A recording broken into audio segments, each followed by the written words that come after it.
ಮೇಲೆ ಕಲ್ಲು ತೂರಾಟ ಕೇಸ್ಗೆ ಸಂಬಂಧಪಟ್ಟ ಹಾಗೆ ಮಾಜಿ ಸಂಸದ ಪ್ರತಾಪ್ ಸಿಂಹ ವಿರುದ್ಧ ದೂರು ದಾಖಲಾಗಿದೆ. ಯುವ ಕಾಂಗ್ರೆಸ್ ಮುಖಂಡರಿಂದ ಈಗಾಗಲೇ ದೂರು ಸಲ್ಲಿಕೆಯಾಗಿದೆ. ಉದಯಗಿರಿ ಪೊಲೀಸ್ ಠಾಣೆಯಲ್ಲಿ ಈಗ ದೂರು ಸಲ್ಲಿಕೆಯಾಗಿದೆ ಪ್ರತಾಪ್ ಸಿಂಹ ವಿರುದ್ಧ. ಪ್ರತಾಪ್ ಸಿಂಹ ಅವರನ್ನು ತನಿಖೆ ಮಾಡುವಂತೆ ಈಗಾಗಲೇ ದೂರನ್ನು ಕೊಟ್ಟಿದ್ದಾರೆ. ಯುವ ಕಾಂಗ್ರೆಸ್ ಮುಖಂಡರು ದೂರನ್ನು ಕೊಟ್ಟಿರುವಂಥದ್ದು.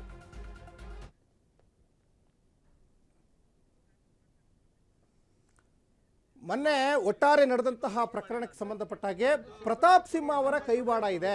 ಪ್ರತಾಪ್ ಸಿಂಹ ಅವರು ಕೊಟ್ಟಂತಹ ಪ್ರಚೋದನಕಾರಿ ಹೇಳಿಕೆಯಿಂದನೇ ಇಷ್ಟೆಲ್ಲ ಉದ್ವಿಗ್ನ ಪರಿಸ್ಥಿತಿ ಆಯಿತು ಅಂತ ಕಾಂಗ್ರೆಸ್ನ ಲೀಡರ್ಗಳು, ಬಹಳ ಮುಖ್ಯವಾಗಿ ಕೆಪಿಸಿಸಿ ವಕ್ತಾರ ಎಂ ಲಕ್ಷ್ಮಣ್ ಕೂಡ ಆರೋಪವನ್ನು ಮಾಡಿದರು. ಮತ್ತೊಂದು ಕಡೆ ಒಂದಿಷ್ಟು ಗಂಭೀರತೆ ಕೂಡ ಪಡ್ಕೊಳ್ತೀವಿ ಪ್ರಕರಣ. ಏನು, ಆರೋಪಿ ಸುರೇಶ್ ಪ್ರತಾಪ್ ಸಿಂಹನ ಸ್ನೇಹಿತ. ಈ ಪ್ರಕರಣದ ಪ್ರಮುಖ ರೂವಾರಿಯೇ ಪ್ರತಾಪ್ ಸಿಂಹ. ಇದು ಕಾಂಗ್ರೆಸ್ನವ್ರು ಹೇಳ್ತಾ ಇರುವಂಥದ್ದು. ಮೈಸೂರಿನ ಶಾಂತಿ ಕದಡುವಲ್ಲಿ ಪ್ರತಾಪ್ ಕೈವಾಡ ಇದೆ. ಈ ಹಿಂದಿನ ಮೈಸೂರು ಕೊಡಗು ಸಂಸದರು ಕೂಡ ಆಗಿದ್ದರು ಪ್ರತಾಪ್ ಸಿಂಹ. ಆದರೆ ಈಗ ಮೊನ್ನೆ ಆಗಿರುವ ಘಟನೆ ಏನಿದೆಯಲ್ಲ, ಸುರೇಶ್ ಈಗೇನು ಅವ್ರನ್ನ ಅರೆಸ್ಟ್ ಮಾಡಿದಾರಲ್ಲ, ಅದು ಪ್ರತಾಪ್ ಸಿಂಹನ ಸ್ನೇಹಿತ.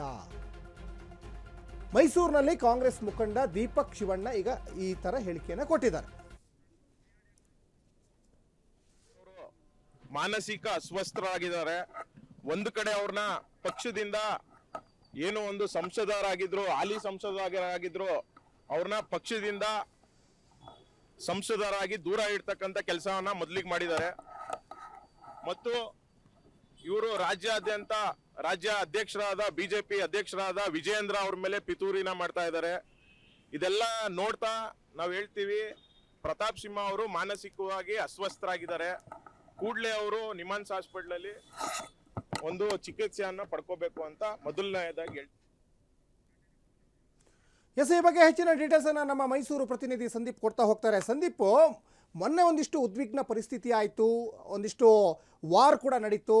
ಈ ವಾರ್ಗೆ, ಸಂದಿಗ್ಧ ಪರಿಸ್ಥಿತಿಗೆ ಮಾಜಿ ಸಂಸದ ಪ್ರತಾಪ್ ಸಿಂಹ ಕಾರಣ ಅನ್ನುವಂತಹ ಆರೋಪವನ್ನು ಕಾಂಗ್ರೆಸ್ ಲೀಡರ್ ಕೂಡ ಮಾಡ್ತಾ ಹೋದರು. ಅದಾದಮೇಲೆ ಕಲ್ಲು ತೂರಾಟ, ಸಾವಿರಾರು ಜನ ಕಲ್ಲು ತೂರಾಟ ಮಾಡಿದ್ರ ಅಂತ ಕೆಪಿಸಿಸಿ ವಕ್ತಾರ ಎಂ ಲಕ್ಷ್ಮಣ್ ಕೂಡ ಅದನ್ನೇ ನಿಟ್ಟಿನಲ್ಲಿ ಹೇಳಿಕೆಯನ್ನು ಕೊಟ್ಟರು.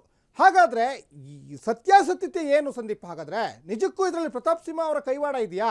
ಆ ಬಂಧಿಸಿರುವಂತಹ ಆರೋಪಿಗಳು ಏನು ಹೇಳ್ತಾ ಇದ್ದಾರೆ? ಏನು ಘಟನೆಗೆ ನಿಖರ ಕಾರಣ ಏನು ಹಾಗಾದರೆ ಸಂದೀಪ್? ಸಚಿನ್, ಏನು ಕಳೆದ 10ನೇ ತಾರೀಕಿನಂದು ಏನು ಉದಯಗಿರಿನಲ್ಲಿ ಗಲಭೆ ಸಾಮಾಜಿಕ ಜಾಲತಾಣದಲ್ಲಿ ಹರಿಬಿಟ್ಟಿದಂತಹ ಆಕ್ಷೇಪಾರ್ಹ ಪೋಸ್ಟ್ ಅನ್ನ ಖಂಡಿಸಿ ಒಂದು ಗಲಭೆ ವಾತಾವರಣವನ್ನ ಒಂದು ಕೋಮಿನ ಜನರು ಸೃಷ್ಟಿಯನ್ನ ಮಾಡಿದ್ರು. ಅದು ಈಗ ಸಾಕಷ್ಟು ರಾಜಕೀಯ ತಿರುವುಗಳನ್ನ ಪಡ್ಕೊಳ್ತಾ ಇರ್ತಕ್ಕಂತಹದ್ದು. ಕಾಂಗ್ರೆಸ್ ಮೇಲೆ ಬಿಜೆಪಿ ಆರೋಪವನ್ನ ಮಾಡಿದ್ರೆ, ಬಿಜೆಪಿಯ ಮೇಲೆ ಕಾಂಗ್ರೆಸ್ ಆರೋಪವನ್ನ ಮಾಡ್ತಾ ಪರಸ್ಪರ ನಾಯಕರುಗಳು ಆರೋಪ ಮತ್ತು ಪ್ರತ್ಯಾರೋಪ ಮತ್ತು ದೂರುಗಳನ್ನ ದಾಖಲು ಮಾಡ್ತಾ ಇರ್ತಕ್ಕಂಥದ್ದು. ಇಂದು ಕೂಡ ಯೂತ್ ಕಾಂಗ್ರೆಸ್ ವತಿಯಿಂದ ಪ್ರತಾಪ್ ಸಿಂಹರವರನ್ನ ತನಿಖೆಗೆ ಒಳಪಡಿಸಬೇಕು. ಯಾಕಂದ್ರೆ ಈ ಒಂದು ಆಕ್ಷೇಪಾರ್ಹ ಪೋಸ್ಟ್ ಅನ್ನ ಹೊರಬಿಟ್ಟಂತಹ ಸುರೇಶ್ ಅಲಿಯಾಸ್ ಪಾಂಡುರಂಗ ಏನಿದ್ದಾನೆ, ಈತ ಏನು ಪ್ರತಾಪ್ ಸಿಂಹ ಅವರ ಅತ್ಯಾಪ್ತ ವಲಯದಲ್ಲಿ ಗುರುತಿಸಿಕೊಂಡಿರೋನು. ಈ ಹಿನ್ನೆಲೆಯಲ್ಲಿ ಅವರ ಒಂದು ಪ್ರತಾಪ್ ಸಿಂಹ ಅವರ ಕೈವಾಡವು ಕೂಡ ಈ ಒಂದು ಗಲಭೆ ಪ್ರಕರಣದಲ್ಲಿ ಇದೆ ಅನ್ನುವಂತಹ ಒಂದು ಅನುಮಾನಗಳನ್ನು ವ್ಯಕ್ತಪಡಿಸಿ ಪ್ರತಾಪ್ ಸಿಂಹ ಅವರನ್ನ ತನಿಖೆಗೆ ಒಳಪಡಿಸಬೇಕು ಅಂತ ಹೇಳಿ ದೂರನ್ನ ಕೂಡ ದಾಖಲು ಮಾಡಿರ್ತಕ್ಕಂತಹದ್ದು. ಈ ಒಂದು ಘಟನೆಗೆ ಸಂಬಂಧಪಟ್ಟಂತೆ ಇಂದು ಗೃಹ ಸಚಿವರಾದಂತಹ ಜಿ ಪರಮೇಶ್ವರ್ ಅವರು ಕೂಡ ಈ ಒಂದು ಉದಯಗಿರಿ ಪೊಲೀಸ್ ಠಾಣೆಗೆ ಭೇಟಿಯನ್ನ ನೀಡಿ ಸಾಕಷ್ಟು ವಿಚಾರಗಳನ್ನ ಸಭೆಯನ್ನ ನಡೆಸೋದ್ರ ಮೂಲಕ ಅಧಿಕಾರಿಗಳಿಂದ ಪಡ್ಕೊಂಡಿರ್ತಕ್ಕಂಥದ್ದು. ಈಗ ಮಾಧ್ಯಮಗಳಿಗೂ ಕೂಡ ಗೃಹ ಸಚಿವ ಪರಮೇಶ್ವರ್ ಅವರು ಹೇಳಿಕೆಗಳನ್ನ ಕೊಟ್ಟಿರ್ತಕ್ಕಂಥದ್ದು. ಈ ಒಂದು ಪ್ರಕರಣದಲ್ಲಿ ಮೊದಲು ಯಾವುದೇ ಪಕ್ಷವಾಗಿದ್ರು ಕೂಡ ಅದು ರಾಜಕೀಯವನ್ನ ಮಾಡುವುದನ್ನ ನಿಲ್ಲಿಸಬೇಕು ಅನ್ನುವಂತ ಖಡಕ್ ಎಚ್ಚರಿಕೆಯನ್ನ ಕೂಡ ಕೊಟ್ಟಿರ್ತಕ್ಕಂಥದ್ದು. ಸಚಿನ್, ಧನ್ಯವಾದ ಸಂದೀಪ್ ತಮ್ಮೆಲ್ಲ ಡೀಟೇಲ್ಸ್ಗಾಗಿ.